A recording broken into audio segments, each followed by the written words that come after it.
Hello everyone. સો આપણે આજે next નવા ટોપિક છે તેના વિશે ચર્ચા કરવાના છીએ, જે છે આરએનએના પ્રકાર. જેમાંના બે પ્રકાર છે જે આપણે આજે વાત કરીશું, આરઆરએનએ અને ટીઆરએનએ, કે જે મેઇન છે. બરાબર, એમઆરએનએ વિશે ઓલરેડી આપણે પ્રત્યાંકનની પ્રક્રિયામાં માહિતી છે તે જોઈ જ લીધી છે કે એમઆરએનએ કેવી રીતે બને છે અને તેનું કાર્ય શું છે. રાઈટ. તો હવે આપણે મુખ્યત્વે બે જ આરએનએ છે તેને ડિટેલમાં સ્ટડી કરવાના છે, આરઆરએનએ અને ટીઆરએનએ. ઓકે, હવે એ બંને વિશે વાત કરતા પહેલા જે આપણે લાસ્ટ પ્રત્યાંકન ટોપિક વિશેની છેલ્લા લેક્ચરમાં વાત કરેલી હતી, તો તેના વિશેની થોડીક એક્સ્ટ્રા માહિતી છે શોર્ટ પોઈન્ટ્સ એમસીક્યુ માટેનો, તે જોઈ લઈએ, પછી આપણે આ બે મેઇન ટોપિક પર આવીએ. ઓકે, તો હવે એમઆરએનએના પ્રકાર વિશેની વાત છે કે જે આપણે એમઆરએનએની રચના એટલે કે પ્રત્યાંકન તેના વિશેની આખી પ્રક્રિયા છે તે જોઈ લીધી કે કેવી રીતે ડીએનએમાંથી એમઆરએનએ છે તે બને છે. બરાબર, એટલે અલગથી ભણવાની હવે આપણે એને જરૂર છે નહીં. તો એમઆરએનએના પ્રકાર છે તે મુખ્યત્વે બે પ્રકારના હોય, મોનોસિસ્ટ્રોનિક અને પોલિસિસ્ટ્રોનિક. આ બંનેનો મિનિંગ શું, તો એમસીક્યુ માટે યાદ રાખવાનું છે તમારે, અને ઉદાહરણ ખાસ કરીને. તો મોનો એટલે સિંગલ, રાઈટ, એક. તો કે ફક્ત એક જ પોલીપેપ્ટાઇડ શૃંખલા બનાવતું જનીનિક સંકેત ધરાવતા એમઆરએનએને મોનોસિસ્ટોનિક એમઆરએનએ કહેવાય. જેમ કે ઉદાહરણ છે સુકોષ કેન્દ્રીમાં.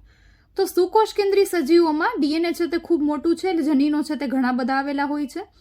તો મોટા ભાગે જનીન છે તે કેવા હોય, તો કે સુકોષ કેન્દ્રી સજીવોમાં મોનોસિસ્ટોનિક, એટલે એક પ્રકારનું જનીન છે તે એક જ પ્રકારની પોલીપેપ્ટાઇડ શૃંખલા બનાવે, એટલે કે એક જ પ્રોટીન બનાવે, એટલે કે એક જનીન એક જ લક્ષણ માટે જવાબદાર હોય મોટાભાગના જનીનો. બરાબર, કયા કોષમાં? સુકોષ કેન્દ્રી કોષમાં. પરંતુ જ્યારે આપણે વાત કરીએ આદિકોષ કેન્દ્રી કોષની, તો તેની પાસે ખૂબ જ નાનું ડીએનએ હોય, કેમ કે ખૂબ જ નાનો કોષ છે. બરાબર, એટલે કે તેમાં નાનું ડીએનએ છે, ઇટ મીન્સ કે તેમાં જનીનોની સંખ્યા પણ ખૂબ ઓછી હશે. તો પોલિસિસ્ટોનિક એટલે કે એક કરતાં વધારે પોલીપેપ્ટાઇડ શૃંખલા બનાવતા જનીનિક સંકેત ધરાવતા એમઆરએનએને પોલિસિસ્ટોનિક એમઆરએનએ કહેવાય. એમ કે તેમાં જનીનો ઓછા છે અને ક્રિયાશીલતા ઘણી બધી છે, એટલે ઘણી મોટા ભાગના તેમાં જનીનો એવા છે કે જે એક જનીન છે તે ઘણા બધા કાર્યો માટેનું સંકેતન કરતા હોય છે, એટલે કે તેને પોલિસિસ્ટોનિક કહેવાય. તો ઉદાહરણ છે આદિકોષ કેન્દ્રી કોષ.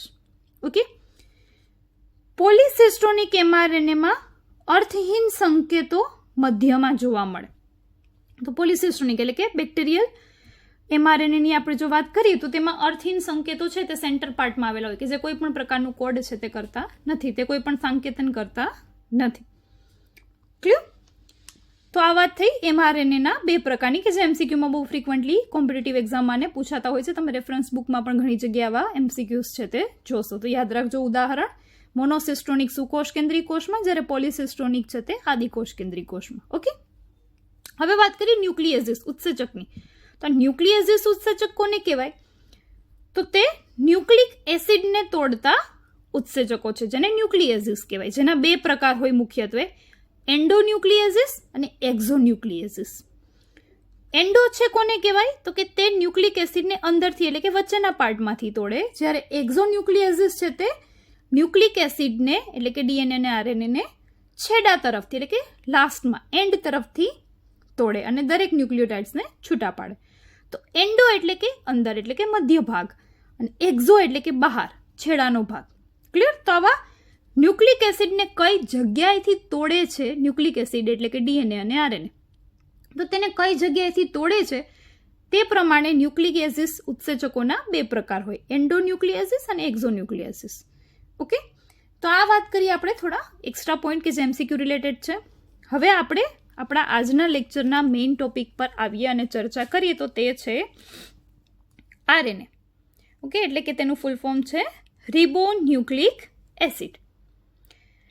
હવે આરએનએ છે તે કેવી રીતે બનેલો હોય, તો કે તે ફક્ત એક જ પોલીપેપ્ટાઇડ શૃંખલાનો બનેલો હોય છે, એટલે કે એક શૃંખલાકીય રચના છે. તો આપણે બહુ ઇન્ટ્રોડક્શનમાં સ્ટાર્ટિંગમાં તફાવત છે તે ડીએનએ અને આરએનએના જોઈ જ ગયા છીએ ઓલરેડી, રાઈટ?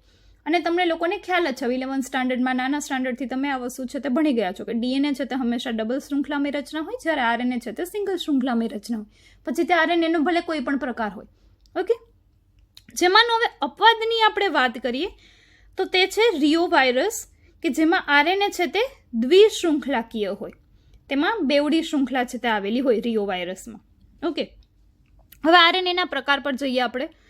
તો આરએનએના મુખ્યત્વે બે પ્રકાર. પેલું છે જેમાંનું જનીનિક અથવા તો જેને આપણે કહી શકીએ જીનોમિક આરએનએ, કે જે એવું આરએનએ કે જે તે સજીવમાં જીનોમિક મટીરિયલ તરીકે વર્તે, જેમ કે આપણા શરીરમાં ડીએનએ, આપણા કોષમાં ડીએનએ, રાઈટ, તેવી રીતે. તો આવું ક્યાં જોવા મળે? તો કે કેટલાક વાયરસમાં આરએનએ જનીન દ્રવ્ય તરીકે કાર્ય કરે છે અને તે આનુવંશિક માહિતીનું એક પેઢીમાંથી બીજી પેઢીમાં વહન કરવા માટે રિસ્પોન્સિબલ છે. જેમ કે આપણા કોષમાં ડીએનએનું જે કાર્ય છે તેમ વાયરસમાં તેવું કાર્ય છે તે આરએનએ કરે છે. ઇટ મીન્સ તેમાં આરએનએ કેવો થયો? જનીનિક આરએનએ થયો, જેમ કે આપણા કોષમાં જનીનિક ડીએનએ છે. ક્લિયર? તેના ઉદાહરણ છે તો કે આવું ક્યાં જોવા મળે કે જેમાં જનીનિક તરીકે આરએનએ છે તે વર્તે? તો કે ઉદાહરણ છે Rio virus, tobacco mosaic virus જેને શોર્ટમાં ટીએમવી કહેવાય, અને ક્યુબી બેક્ટેરિયોફેજ કે જે બેક્ટેરિયાને ઇન્ફેક્શન કરતા વાયરસ હોય. ઓકે, તો આ તેના ઉદાહરણ છે કે જેમાં જનીનિક આરએનએ આવેલું હોય, જનીન દ્રવ્ય તરીકે આરએનએ આવેલું હોય, ડીએનએ ન હોય. ઓકે, તો આ આરએનએના પ્રકારમાં મુખ્ય પ્રકારની આપણે જે વાત કરીએ, જેમાં પહેલું છે કે જનીનિક. એક તો આરએનએ એવા હોય કે જે જનીન દ્રવ્ય તરીકે વર્તતા હોય. બીજા તો કે બિનજનીનિક, કે જે ક્રિયામાં ક્યાંક ને ક્યાંક ભાગ ભજવે છે પરંતુ તે આનુવંશિકતા માટે જવાબદાર નથી. બરાબર? એટલે કે એવા કોષો કે જેમાં ડીએનએ આનુવંશિક દ્રવ્ય તરીકે કાર્ય કરે છે, તો તેમાં જેટલા પણ પ્રકારના આરએનએ આવેલા હોય તે કેવા હોય? બિનજનીનિક હોય, કેમ કે જનીનિક દ્રવ્ય તરીકે તો ડીએનએ છે તેમાં. તો તેવા 3 પ્રકાર છે: આરઆરએનએ, ટીઆરએનએ અને એમઆરએનએ. જેમાંનું આપણે સૌપ્રથમ હવે વાત કરીએ તો આરઆરએનએ. આરનો ફૂલ ફોર્મ થાય રિબોઝોમલ આરએનએ. શું કામે આવું નામ છે રિબોઝોમલ આરએનએ? તો કે આ એવું આરએનએ છે કે જે રાઇબોઝોમ્સની અંદર, રાઇબોઝોમ જે અંગિકા છે, રાઈટ, તો તેની ઉપર એટલે કે તેની અંદર અંગિકામાં જોવા મળતું આરએનએ છે, તેટલા માટે તેને રિબોઝોમલ આરએનએ કહેવાય. ઓકે, હવે તેના વિશે ડિટેલમાં ચર્ચા કરીએ. આ તમને થિયોરિટિકલ ક્વેશ્ચન પણ પૂછાઈ શકે ને એમસીક્યુ માટે પણ મોસ્ટ ઇમ્પોર્ટન્ટ, કેમ કે ઘણી બધી શોર્ટ ઇન્ફોર્મેશન છે તે આ ટોપિકમાં આવેલી છે. તો વાત કરીએ આરઆરએનએ વિશે, કે તે કોષમાં રહેલ કુલ આરએનએનો એટલે કે ત્રણેય ટોટલ આરએનએ મળીને 80% ભાગ ધરાવે છે. એટલે સૌથી વધારે ક્યુ આરએનએ જોવા મળે? આરઆરએનએ. આરઆરએનએ ક્રુન્ઝન નામના વૈજ્ઞાનિકે શોધ્યો હતો. તે રિબોઝોમમાં જોવા મળે છે અને કોષ કેન્દ્રિકામાં બને છે, અને તે આરએનએનું સૌથી સ્થાયી સ્વરૂપ છે. તો બાકીના 2 આરએનએ કરતાં સૌથી વધારે સ્થાયી એટલે કે લાંબા સમય સુધી ટકી રહેતો આરએનએ કયો છે? આરઆરએનએ. ક્લિયર? તો આ બધા પોઈન્ટ્સ ત્યાં થિયોરિટિકલ પર તમારે લખવાના છે ને એમસીક્યુ માટે પણ ઇમ્પોર્ટન્ટ છે કે સૌથી વધારે કયા પ્રકારનું આરએનએ જોવા મળે? આરઆરએનએ. કેટલા %? 80%. કયા વૈજ્ઞાનિકે શોધ્યું? ક્રુન્ઝે નામના વૈજ્ઞાનિકે. આરઆરએનએ ક્યાં જોવા મળે? રિબોઝોમની અંદર, રિબોઝોમ નામની અંગિકામાં, એટલે જ તેને રિબોઝોમલ આરએનએ કહેવાય. અને બને છે ક્યાં? તો કે કોષ કેન્દ્રિકામાં, એટલે કે કોષ કેન્દ્રની અંદર રહેલી કોષ કેન્દ્રિકા, ત્યાં આ આરઆરએનએનું નિર્માણ થાય છે, કે જે સૌથી સ્થાયી સ્વરૂપ છે આરએનએનું. ઓકે, હવે તેના પ્રકારો વિશેની આપણે જો ચર્ચા કરીએ તો સુકોષ કેન્દ્રીય અને આદિકોષ કેન્દ્રીય કોષમાં અલગ અલગ પ્રકારના આરઆરએનએ, રિબોઝોમલ આરએનએ છે તે જોવા મળે. તે પહેલાં કંઈક રિબોઝોમના સ્ટ્રક્ચરની, બંધારણની વાત કરી દો. તો ફોર એક્ઝામ્પલ આવું કંઈક રિબોઝોમ છે તે હોય, એક મોટો એકમ હોય, એક નાનો એકમ હોય. તો આવા 2 એકમો મળીને આવો એક મોટો અણુ રચે જે રિબોઝોમ નામની અંગિકા છે. બરાબર? ઉપરનો એકમ છે જેને મોટો ઉપએકમ કહી શકીએ આપણે, અને એનાથી થોડો નાનો એકમ હોય જેને નાનો એકમ કહેવામાં આવે. તો આવી કંઈક રચના હોય રિબોઝોમની. તો આ મોટો અને નાનો આ બંને એકમો છે તે અલગ અલગ પ્રકારના હોય, સુકોષ કેન્દ્રીય કોષમાં અને આદિકોષ કેન્દ્રીય કોષમાં. ઓકે, તો તેના પ્રકાર વિશેની આપણે ચર્ચા કરી.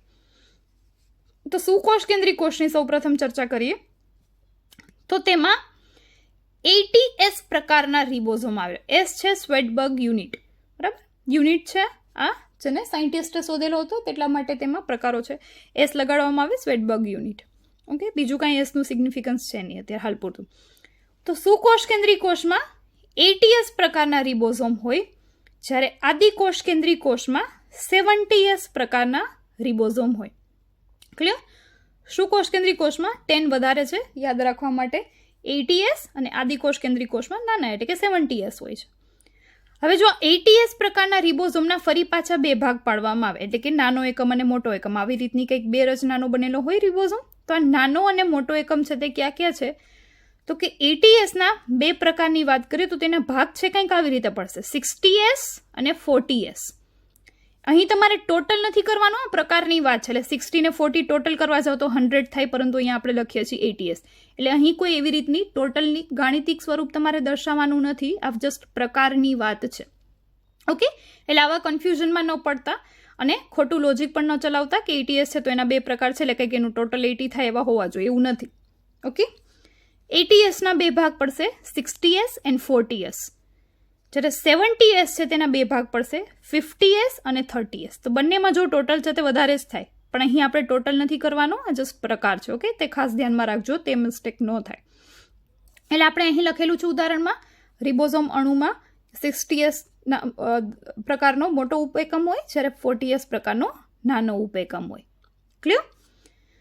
હવે તેની અંદર રહેલા આપણે જો RNA ની વાત કરીએ કે આવા રિબોઝોમની તો આપણે વાત કરી દીધી કે સુકોષ કેન્દ્રી કોષમાં 80s પ્રકારના રિબોઝોમ, છતાં પણ એનો આખું સ્ટ્રક્ચરની આખા બંધારણની વાત કરીએ તો 2 ભાગ પડે, 60s વાળો મોટો ઉપએકમ હોય, 40s વાળો નાનો ઉપએકમ હોય. તો આવી રીતનું કંઈક રિબોઝોમ હોય સુકોષ કેન્દ્રી કોષમાં. હવે અત્યારે આપણે વાત કરી રહ્યા છીએ એકચ્યુઅલમાં RNA, રાઈટ? તો હવે આવા રિબોઝોમની અંદર RNA છે તે કયા પ્રકારના હોય? મોસ્ટ ઇમ્પોર્ટન્ટ MCQ માટે કે જે તમારે યાદ રાખવાનું રહેશે, થિયરીમાં તો છે જ બટ MCQ માટે, તો કે 60s પ્રકારના ઉપએકમમાં એટલે કે મોટા ઉપએકમમાં 3 પ્રકારના RNA જોવા મળે, જેના ઉદાહરણ છે 5S, 5.8S અને 28S.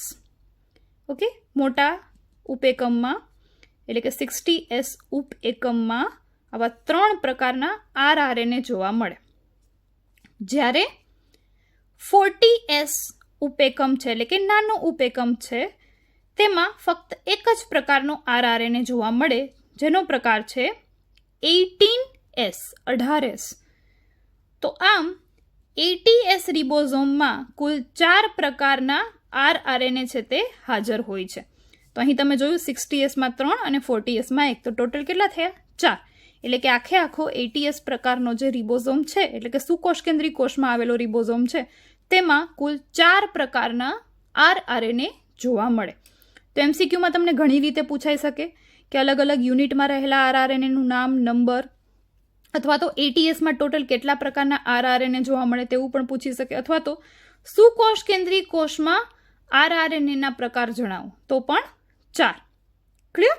અથવા તો 80S પ્રકારના રિબોઝોમમાં રહેલા RNAના પ્રકાર કેટલા હોય? 4. અને ક્યાં ક્યાં? 5S, 5.8S, 28S and 18S. તો અહીં 5 અને 8નો આંકડો છે તે કોમન છે. ઓકે, તો તેવી રીતે થોડી શોર્ટમાં ટ્રીક યાદ રાખજો એટલે કન્ફ્યુઝન ન થાય. ક્લિયર? હવે 5S છે તે બંનેમાં જોવા મળશે, સુકોષ કેન્દ્રીમાં પણ હશે અને આદિકોષ કેન્દ્રી કોષમાં પણ હશે. તો આપણે હવે તેની વાત કરીએ આદિકોષ કેન્દ્રી કોષની. તો જેમ મેં સૌપ્રથમ કીધું તેમાં 70S પ્રકારના રિબોઝોમ હોય, એટલે કે મોટો ઉપએકમ છે તે 50S છે, જ્યારે નાનો છે તે 30S છે. એટલે ટોટલ ભલે 80S થાય પરંતુ હકીકતમાં તેનો પ્રકાર 70S છે. ઓકે, અહીં ટોટલ નથી કરવાનો આપણે. હવે 70Sના 2 ભાગ 50S, 30S. 50S એકમમાં રિબોઝોમના કુલ 2 પ્રકારના RNA હોય. એક તો મેં કીધું 5S છે તે કોમન છે બંનેમાં, જ્યારે બીજો છે તે 23S છે.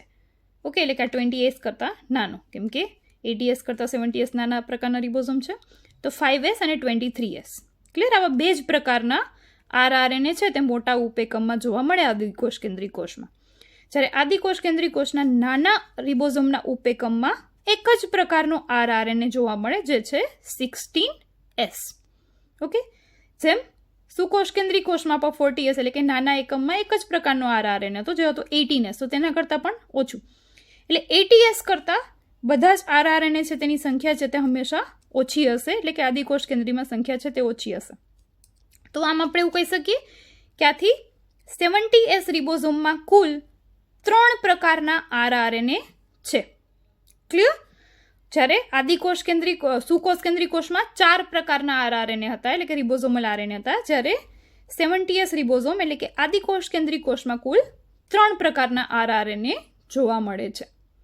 ઓકે, હવે RNA છે એનું કામ શું છે? આપણે એટલી બધી ચર્ચા શું કામે કરી રહ્યા છીએ રિબોઝોમની અંદર રહેલા RNAનું કાર્ય. તો તેના કાર્યના 2 પોઈન્ટ છે જેની વાત કરીએ આપણે. જો તો કે તેનું કાર્ય છે મુખ્યત્વે પ્રોટીન સંશ્લેષણ એટલે કે પ્રોટીન નિર્માણની પ્રક્રિયા સમયે આરઆરએનએ એ ટીઆરએનએ અને એમઆરએનએ એટલે કે ટ્રાન્સફર આરએનએ અને મેસેન્જર આરએનએને જોડવાની જગ્યા પૂરી પાડે છે. એટલે આ બંનેનું જોડાણ છે તેના માટેનું સ્થાન છે તે આરઆરએનએ પ્રોવાઈડ કરશે અને તેમને રિબોઝોમ સાથે જોડે છે. અને આરઆરએનએ છે તે આ બંને આરએનએને રિબોઝોમ સાથે જોડશે.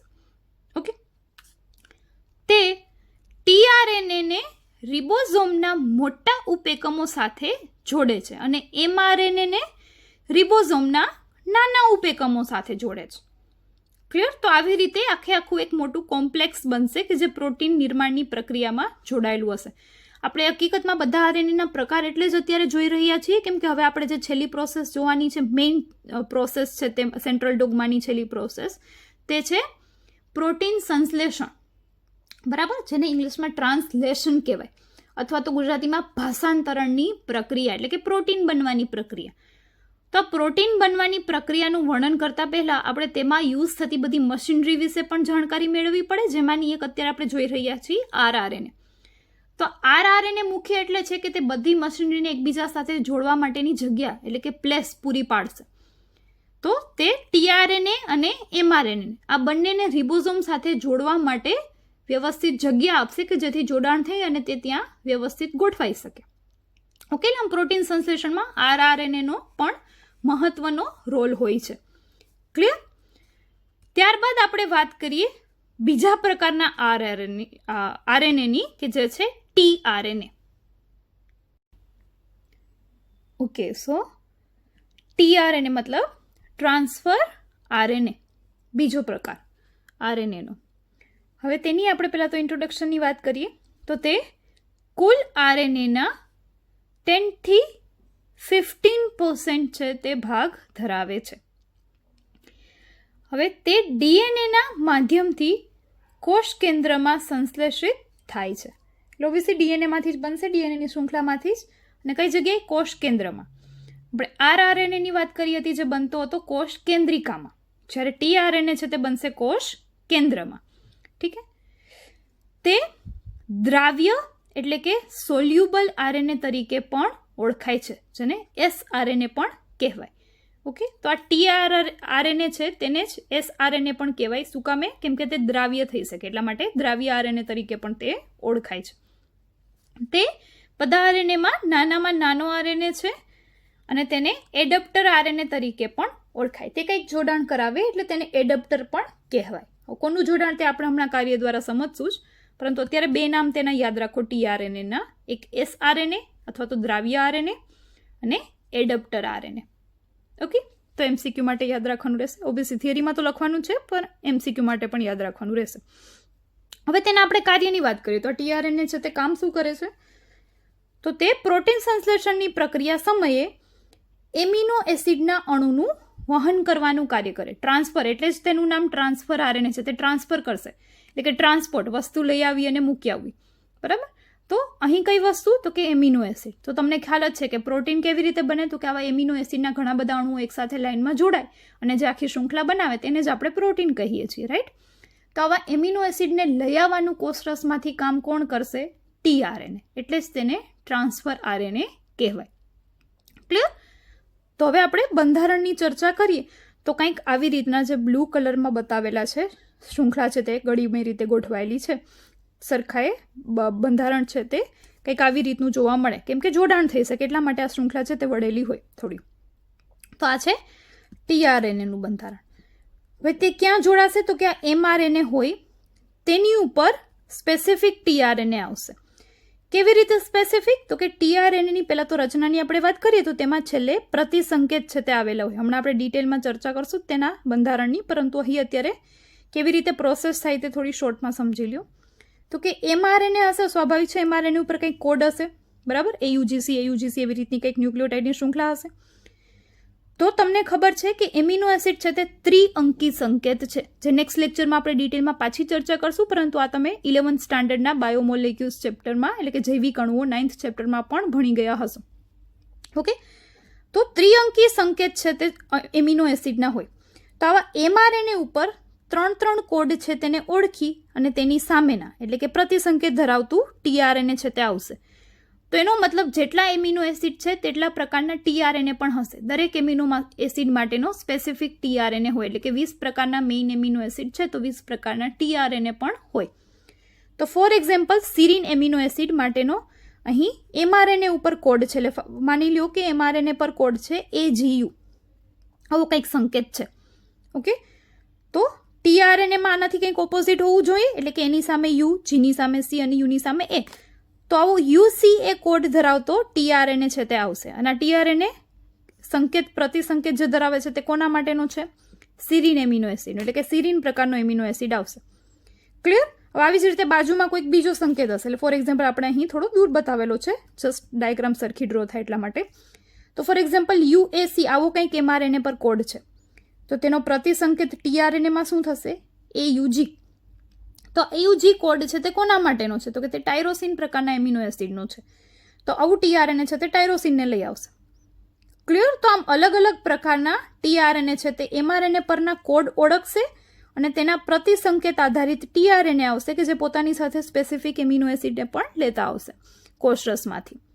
ક્લિયર? તો આમ આવી રીતે એક પછી એક ટીઆરએનએ પોતાની સાથે એમિનો એસિડને લઈ આવતા જશે અને એક શૃંખલા છે તે પ્રોટીનની બનાવી દેશે. ક્લિયર? તો કંઈક આવી રીતની પ્રોસેસ છે તે જોવા મળે. હવે ટીઆરએનએનું ક્લિયર બંધારણ આપણે ડિટેલમાં વાત કરીએ તો ટીઆરએનએનું બંધારણ છે તે ખૂબ જ જટિલ છે. તો હોલિટા નામના વૈજ્ઞાનિકે ટીઆરએનએના બંધારણ માટે એક મોડેલ રજૂ કર્યું હતું જેને કહેવાય ક્લોવર લીફ મોડેલ. આ વનસ્પતિ છે ક્લોવર, તેનું લીફ પાંદડું, બરાબર, તેના જેવો કંઈક આકાર હોય ટીઆરએનએનો, એટલે તેને ક્લોવર લીફ મોડેલ કહેવામાં આવે છે. હવે ટીઆરએનએને જો દ્વિપરિમાણમાં એટલે કે 2D 2 ડાયમેન્શનમાં જોવામાં આવે તો ત્યારે તે ક્લોવર લીફ જેવું દેખાય, પરંતુ જ્યારે તેને ત્રિપરિમાણમાં એટલે કે 3D 3 ડાયમેન્શનમાં જો જોવામાં આવે તો તે ઉલટા L આકારનું દેખાય છે. ઓકે, હવે આપણે એની આકૃતિની વાત કરીએ તો આવું કંઈક ટીઆરએનએ હોય જેમાં આવા 3 પ્રકારના લૂપ જોવા મળે. ક્લિયર? તો સૌથી પહેલાં આપણે વાત કરીએ, એક 3' શૃંખલા છે, પાછું ગૂંચળું વળીને જે અહીં રિપીટ થાય તેને કહેવાય 5'. 3' પર જે શૃંખલા છે તેને ગ્રાહી ભુજા કહેવાય. ઓકે, જ્યાં એમિનો એસિડ છે તે જોડાશે અને જ્યાં એક સ્પેસિફિક સિક્વન્સ હોય CCA, બધામાં આ સ્પેસિફિક સિક્વન્સ હશે. ઓકે, ક્યાં? 3' એન્ડ ઉપર, જેને ગ્રાહી ભુજા કહેવાય. અને 5' એન્ડ પર હંમેશા છેલ્લે ગ્વાનિન ન્યુક્લિયોટાઇડ છે તે આવશે, એટલે કે G હશે. ઓકે, ત્યારબાદનું આ પેલી ગ્રાહી ભુજા થઈ, ત્યારબાદનું 3 લૂપ જોવા મળે જે તમે ક્લિયરલી ડાયાગ્રામમાં જોઈ શકો છો. તો અહીં પહેલું લૂપ છે તેને કહેવાય T-Psi-C ભુજા અથવા તો લૂપ, જે 7 બેઝ પેર ધરાવે, એટલે કે ન્યુક્લિયોટાઇડની 7 ન્યુક્લિયોટાઇડ આવેલી હોય, 7 શૃંખલાનું આ લૂપ છે તે બનેલું હોય, બરાબર. તો 7 બેઝ પેર T-Psi-C ભુજા. પછી આવે સેકન્ડ છે તે પ્રતિસંકેત લૂપ, જેને ઓળખ ભુજા પણ કહેવાય અથવા તો પ્રતિસંકેત ભુજા પણ કહેવાય. તેમાં પણ 7 ન્યુક્લિયોટાઇડ આવેલી હશે તેની રચનામાં. ઓકે, ઓળખ ભુજા શું કામે? કેમ કે તેમાં પ્રતિસંકેત આવેલા છે. તો તમે હમણાં જ પ્રક્રિયામાં જોયું કે આવી રીતના કંઈક પ્રતિસંકેત છે તે આવેલા હોય. ક્લિયર? એટલે કે ઓળખાણ માટેના પ્રતિસંકેતને લીધે જ તો એમિનો એસિડની ઓળખાણ થશે. તો આથી પ્રતિસંકેત ધરાવતા લૂપને શું કહેવાય? ઓળખ ભુજા પણ કહેવાય, કે જે ઓળખ કરાવે છે હકીકતમાં કે ક્યાં એમિનો એસિડને લઈ આવવાનું છે. ક્લિયર?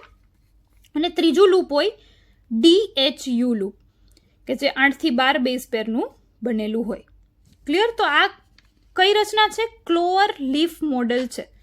ક્લોવર લીફ મોડેલ એટલે કે એક પાંદડું જેમાં આવા 3 નાના નાના પાંદ હોય, બરાબર, ક્લોવર લીફમાં.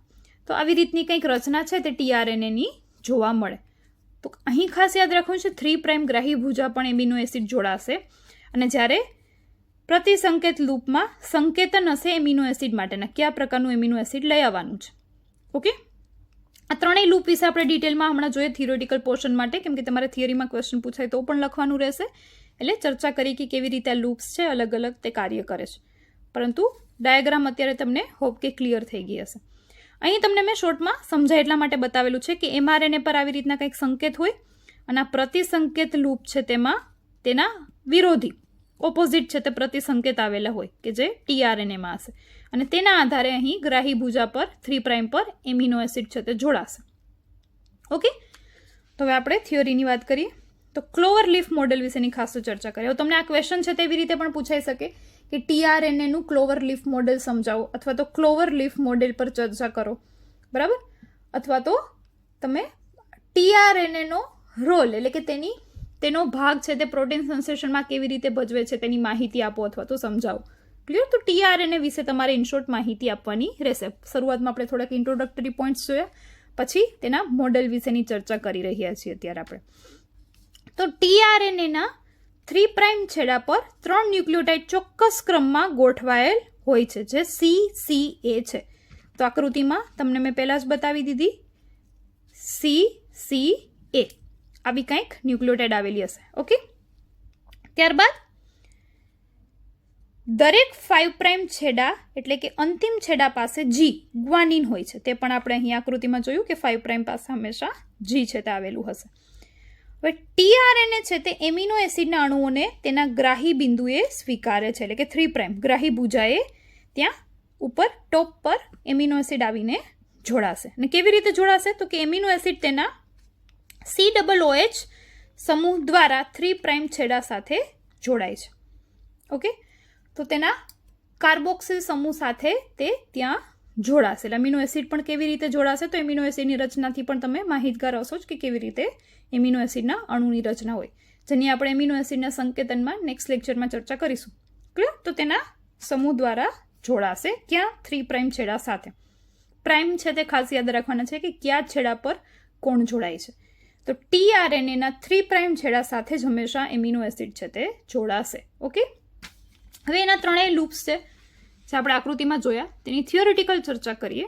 તો લૂપ્સ, તો હવે લૂપમાં કેટલાક અસામાન્ય નાઇટ્રોજન બેઝ હોવાને કારણે હાઇડ્રોજન બંધની રચના થતી નથી. એટલે કે સળંગ શૃંખલા શું કામ નથી? લૂપ કેમ બને છે? ઓકે, તો એટલા માટે કેમ કે ત્યાં સામસામે એકબીજાની ઓપોઝિટ નાઇટ્રોજન બેઝ આવે તેવી કોઈ નાઇટ્રોજન બેઝ છે નહીં.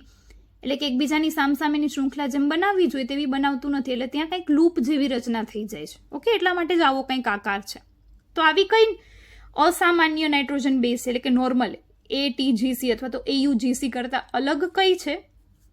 તો પેલું છે આઇનોસિન, જેને I વડે દર્શાવવામાં આવે. બીજું છે સ્યુડોયુરેસિલ, જેને સાઈ વડે દર્શાવવામાં આવે. અને ત્રીજું છે ડાયહાઇડ્રોયુરિડિન, DHU, જે DHU લૂપ મેં થર્ડ તમને બતાવેલું હતું આકૃતિમાં.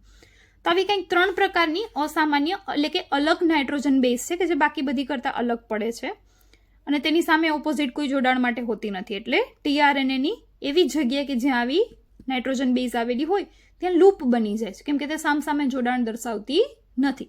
જોડાણ ફક્ત કોની સામે થાય? તો કે એનું T અથવા U સાથે અને G નું C સાથે. એટલે કે એડિનિન છે થાઇમિન અથવા યુરેસિલ સાથે જોડાય, જ્યારે ગ્વાનિન છે તે સાઇટોસિન સાથે જોડાય. તો જેમાં આ પ્રકારની કોઈ પણ ન્યુક્લિયોટાઇડનું વર્ણન છે નહીં, નાઇટ્રોજન બેઝનું વર્ણન છે નહીં. ઓકે, હવે 3 લૂપના ડિટેલમાં પોઈન્ટ્સની વાત કરીએ તો T-Psi-C લૂપ અથવા તો ભુજા, અથવા તો તેને કહેવાય જોડાણ ભુજા. ઓકે, જે શું કામ કરશે? તો કે આ ભુજા છે તે tRNA ને રિબોઝોમના મોટા ઉપેકમ સાથે જોડે છે. ક્લિયર? તો રિબોઝોમ સાથે જોડશે tRNA. એટલે આપણે એવું આગળ rRNAમાં વાત કરી કે તે rRNA છે તે મદદ કરશે tRNA અને mRNA બંનેને જોડાણ માટે. તો આ tRNA આવીને જોડાશે તો ખરી, પણ તેનો કયો પાર્ટ આવીને જોડાશે? તો કે તેનું T-Psi-C લૂપ છે તે જોડાશે રિબોઝોમ સાથે. અને રિબોઝોમમાં પણ ક્યાં? તેના મોટા ઉપેકમ સાથે. બીજું છે ઓળખાણ ભુજા અથવા તો પ્રતિસંકેત ભુજા, કે જે નીચે આવેલી હોય કે જે mRNA ઉપરનો કોડ છે, સંકેત છે, તેને ઓળખશે. તો તે મુખ્ય ભુજા છે તે tRNA નો ખૂબ જ ચોક્કસ લૂપ છે. તેને કારણે tRNA અલગ અલગ પ્રકારના હોય છે, કેમ કે આ લૂપમાં જ અલગ અલગ પ્રકારના સંકેત પ્રતિસંકેતો હોય કે જે mRNA ઉપરના સંકેતને ઓળખશે અને તે પ્રમાણે એમિનો એસિડ લઈ આવશે. એટલે મેં તમને પહેલા જ કીધું એમ કે 20 એમિનો એસિડ છે તો 20 પ્રકારના tRNA પણ હશે. તો આ 20 પ્રકારના tRNA કઈ રીતે? તો તેના પ્રતિસંકેત લૂપ છે તે અલગ અલગ હશે, એટલે તેના આધારે tRNA પણ અલગ અલગ છે. આ લૂપના અંતમાં 3 ન્યુક્લિયોટાઇડનો એક ચોક્કસ ક્રમ હોય છે જેને પ્રતિસંકેત કહે છે. આ પ્રતિસંકેતની મદદથી tRNA પોતાની જગ્યા mRNA પર ઓળખે છે. અને ટીઆરએનએ નો પ્રતિસંકેત એમઆરએનએના પૂરક ક્રમને ઓળખે છે અને આ પૂરક ક્રમને સંકેત કહેવામાં આવે છે. તો અહીંયા આપણે આકૃતિમાં જોયું, ફોર એક્ઝામ્પલ આવું કંઈક નીચે એમઆરએનએ છે જેના પર સંકેત આવેલા હોય, રાઈટ? અહીંયા જે આપણે બતાવ્યું સંકેત, અને તેને જે ઓળખે તે ટીઆરએનએનું પ્રતિસંકેત લૂપ છે. ત્યાં પ્રતિસંકેતો 3 આવેલો હોય, 1, 2 and 3. શું કામ 3 જ? એમ કે એમિનો એસિડ છે તે ત્રિઅંકી કોડ ધરાવે, એટલે 3 ન્યુક્લિયોટાઇડનો એક એમિનો એસિડનો કોડ બને એટલા માટે. ઓકે, તો આ વાત થઈ ઓળખ ભુજાની અથવા તો પ્રતિસંકેત ભુજા અથવા પ્રતિસંકેત લૂપ, તમે જે કંઈ પણ કહેવું હોય તે કહી શકો. ઓકે, ત્રીજું અને છેલ્લું લૂપ છે DHU લૂપ, જેનું કાર્ય શું? તો આ લૂપનું કાર્ય છે એમિનો એસિડ માટેના ચોક્કસ એમિનો એસાઇલ સિન્થેટેઝ ઉત્સેચકને ઓળખવાનું. તો જેમ આપણે કીધું એમ કે અલગ અલગ પ્રકારના એમિનો એસિડને લઈ આવવાનું કામ ટીઆરએનએ કરે, બરાબર? કોને લઈ આવવા તે કેમ ખબર પડશે? તો કે તે એમઆરએનએના કોડ પરથી ઓળખશે, કે જે એમઆરએનએ પર કોડ હશે ઓબીસી તેની સાથે જોડાવા માટે તેના વિરોધી કોડ હોવો જોઈએ, એટલે કે તે જ ટીઆરએનએ ત્યાં જોડાઈ શકે, બાકીના બીજા 19 પ્રકારના ન જોડાઈ શકે. એટલે એ તો સ્પેસિફિક થઈ ગયું કે ટીઆરએનએ આવીને ત્યાં જોડાશે તો ખરી.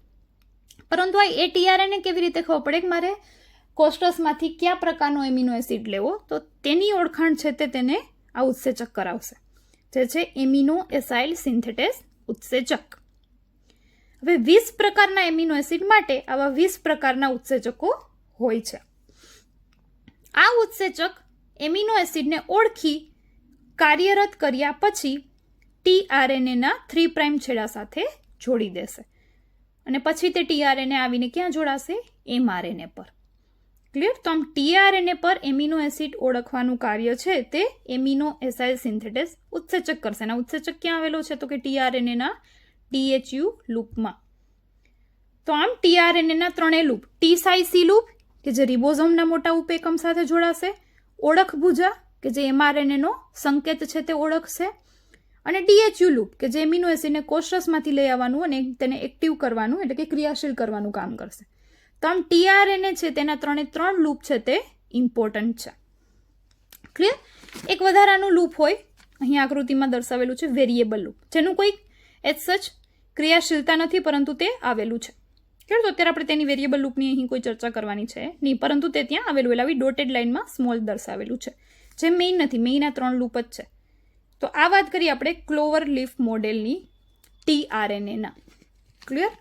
અને લાસ્ટ સંદેશાવાહક આરએનએ એટલે કે એમઆરએનએ, જેના ફક્ત અહીં 3 જ પોઈન્ટ આપણે ડિસ્કસ કરીશું એમસીક્યુ માટે. બાકીની એમઆરએનએની એકચ્યુઅલ પ્રોસેસ છે જે પ્રત્યાંકનની, તે આપણે ઓલરેડી સ્ટડી કરી ગયા છીએ ડિટેલમાં, રાઈટ? તો સંદેશાવાહક આરએનએ પણ તેને કહેવાય, ત્રીજું છે એમઆરએનએ પણ કહેવાય, અને મેસેન્જર આરએનએ એમ એટલે. તો તે કોષના કુલ આરએનએનો 1 થી 5% ભાગ છે તે ધરાવે. તો આમ તમે ટોટલ આરએનએની જો વાત કરો તો સૌથી વધારે હોય આરઆરએનએ, પછી હોય ટીઆરએનએ અને સૌથી ઓછા હોય એમઆરએનએ.